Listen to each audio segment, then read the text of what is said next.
امریکہ خود کو عالمی معیشت کا معمار اور جمہوریت کا علم بردار کہتا ہے، مگر اس کی مالیاتی حقیقت ایک بالکل مختلف کہانی بتاتی ہے۔ آج واشنگٹن جس راستے پر چل رہا ہے وہ دراصل قرض کی معیشت کے سہارے عالمی بالادستی قائم رکھنے کی حکمت عملی ہے۔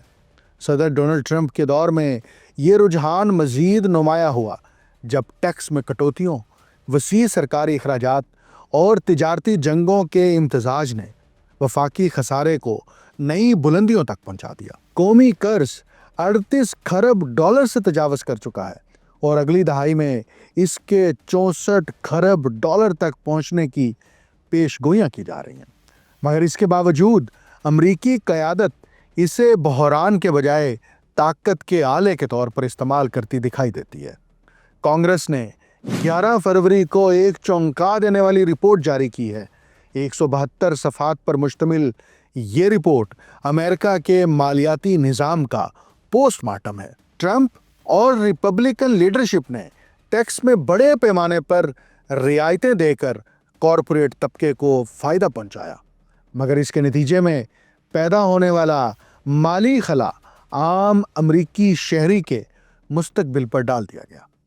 بجٹ خسارہ 1.9 کھرب ڈالر سالانہ سے بڑھ کر 3.1 کھرب ڈالر تک پہنچنے کی راہ پر ہے۔ لیکن اس کے باوجود واشنگٹن کا بیانیہ یہی ہے کہ معیشت مضبوط ہے۔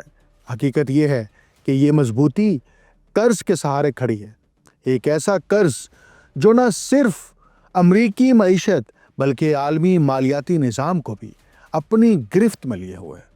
امریکہ کی اصل قوت اس کی پیداواری برتری سے زیادہ ڈالر کی عالمی حیثیت ہے۔ چونکہ ڈالر گلوبل ریزرو کرنسی ہے، اس لیے امریکہ کو یہ غیر معمولی سہولت حاصل ہے کہ وہ بے تحاشا قرض لے کر بھی عالمی مالیاتی اعتماد برقرار رکھ سکتا ہے۔ امریکی ٹریجری بانڈز کو محفوظ اثاثہ سمجھا جاتا ہے، جس کے باعث دنیا بھر کے ممالک اپنی رقوم واشنگٹن کے قرضی کاغذات میں پارک کرتے ہیں۔ یوں ایک عجیب تضاد جنم لیتا ہے۔ امریکہ جتنا زیادہ قرض لیتا ہے، عالمی نظام اتنا ہی اس کے گرد گھومتا رہتا ہے۔